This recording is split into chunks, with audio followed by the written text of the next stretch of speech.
Bueno, el tema de hoy es amenorrea. Bueno, vamos a definir a la amenorrea como la ausencia de menstruación por más de 90 días. Corresponde al 3 al 4% de la población fértil y se clasifica en primaria, secundaria y fisiológica. Bueno, la amenorrea primaria es cuando no hay menarca antes de los 16 años en presencia de los caracteres sexuales secundarios o ausencia del desarrollo de los caracteres sexuales a los 14 años. Secundaria es la ausencia de ciclos menstruales por más de 90 días y siempre existe menarca previa.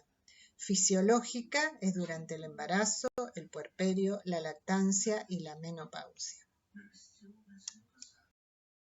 Las causas pueden ser de causa central cuando la alteración está a nivel del eje hipotálamo hipofisario, como pueden ser tumores, los adenomas hipofisario, traumatismo cráneoencefálico o la amenorrea hipotalámica funcional, que se puede ser causada por estrés, sobreentrenamiento físico y trastorno de la conducta alimentaria.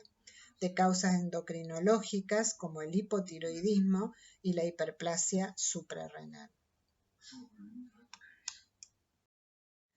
De causas ováricas como la falla ovárica precoz o menopausia precoz, el ovario poliquístico, el ovario resistente y de causas iatrogénicas como pueden ser las radiaciones o la quimioterapia.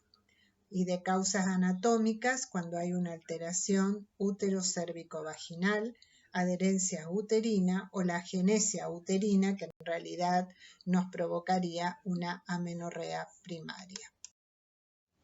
Bueno, ¿cómo es el algoritmo diagnóstico en la amenorrea o los elementos que nosotros vamos a utilizar para llegar al diagnóstico final de una amenorrea? Primero tenemos que realizar una prueba de embarazo, que siempre vamos a dosar la subunidad beta de la gonadotrofina coriónica humana. También tenemos la prueba de progesterona, que se realiza con 200 miligramos de progesterona micronizada por día durante 7 a 10 días por vía oral. La prueba de estrógeno, que se utiliza en 21 días de 2 miligramos de estradiol y le asociamos 10 días de progesterona. La ecografía ginecológica y el laboratorio hormonal con el dosaje de las gonadotrofinas como FSH y LH, la tirotrofina, que es la TSH, y la prolactina. Y en caso de que haya hirsutismo, podemos hacer el dosaje de los andrógenos como la testosterona, la dehidroepiandrosterona sulfato y la 17-hidroxiprogesterona. Bueno, siempre acordarse de descartar el embarazo y una vez que nosotros descartamos el embarazo, vamos a darle la progesterona a la paciente para hacer la prueba de progesterona.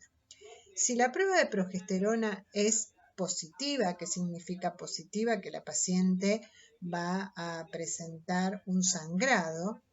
¿Qué quiere decir? Que hay una indemnidad del tracto genital y hay un endometrio proliferativo por acción estrogénica.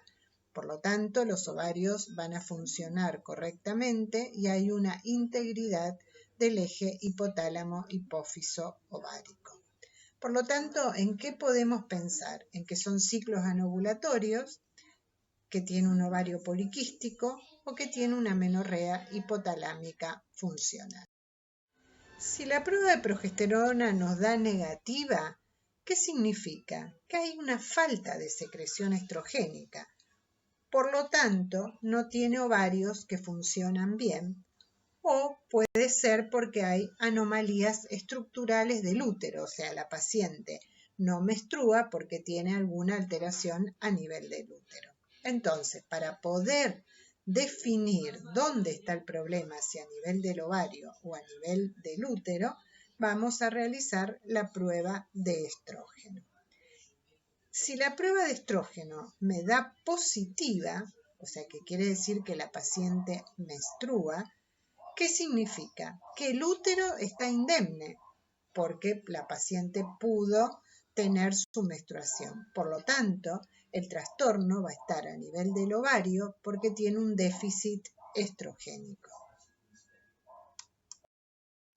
Ahora, si la prueba de estrógeno me da negativa, ¿qué significa? Que la lesión está a nivel del receptor uterino, o sea, por más que yo le dé estrógeno y le dé progesterona, esta paciente no va a menstruar porque no tiene endometrio o no tiene útero. Por lo tanto, ¿qué puede causar esto? El síndrome de Asherman, que el síndrome de Asherman son adherencias a nivel de la cavidad uterina posterior a una maniobra, ya sea por un legrado o alguna instrumentación a nivel uterina. Puede ser que sea causada por una tuberculosis uterina o, en el caso de una menorrea primaria, que haya una agenesia uterina. Entonces, nosotros le hicimos la prueba de progesterona, y le dio positiva, por lo tanto vamos a dosar, vamos a hacer el laboratorio hormonal y le vamos a hacer el dosaje de las gonadotrofina, la FSH-LH, la tirotrofina y la prolactina. ¿En qué momento lo vamos a hacer? En la fase folicular temprana, que significa el día tercero, cuarto o quinto del ciclo. Por eso es tan importante en una paciente que está en amenorrea o que nos consulta en amenorrea, que siempre debemos hacer como primera instancia la prueba de progesterona, porque si la prueba de progesterona a nosotros nos da positiva, le vamos a poder hacer el dosaje de las gonadotrofina, la tirotrofina y la prolactina en la fase folicular temprana. ¿Y por qué en la fase folicular temprana? Porque son los valores basales y por lo tanto nosotros vamos a hablar todo en el mismo idioma y vamos a ver si los valores están alto, bajo o normal. ¿Por qué? Porque si tenemos una prolactina elevada, que significa el valor normal, acuérdense de la prolactina, es entre 5 y 25 nanogramos por mililitro. Si nosotros tenemos una prolactina elevada y esa prolactina es más de 100 nanogramos, vamos a pensar en un adenoma prolactínico, que puede ser macroadenoma cuando es mayor al centímetro o microadenoma cuando es menor al centímetro. Si nosotros dosamos la tirotrofina y esta tirotrofina va a estar elevada, vamos a pensar en un hipotiroidismo. Y si nosotros dosamos a la gonadotrofina y tenemos un valor de FSH normal o baja y una LH elevada, y la relación entre FSH y LH está invertida, vamos a pensar en un ovario poliquístico. Y si la FSH y la LH van a estar baja, vamos a pensar en una amenorrea hipotalámica funcional.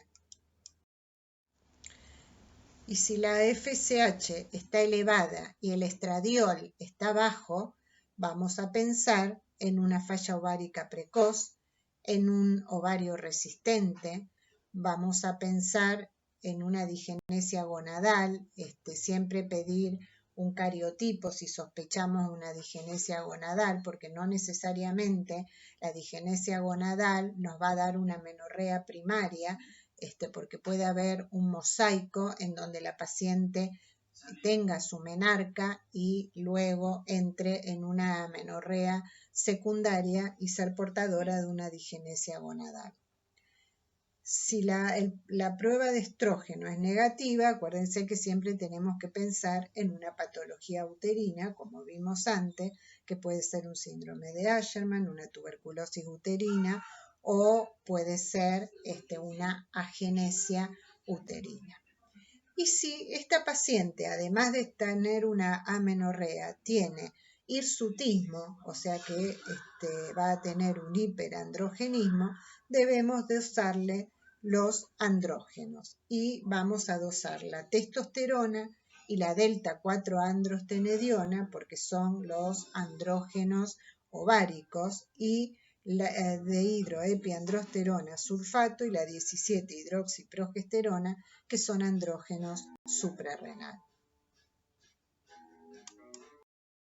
Como conclusión, debemos hacer una buena historia clínica y un examen físico, debemos pensar y hacer siempre un test de embarazo, realizar las pruebas de progesterona y prueba de estrógeno, el dosaje de la tirotrofina, la prolactina, la gonadotrofina como la FSH y la LH, el dosaje de los andrógenos, la ecografía, porque es importante para hacer el diagnóstico, por ejemplo, del ovario poliquístico o de una agenesia uterina, y también la utilización de la resonancia magnética de silla turca en el caso de que la prolactina esté elevada y sospechemos de un adenoma hipofisario.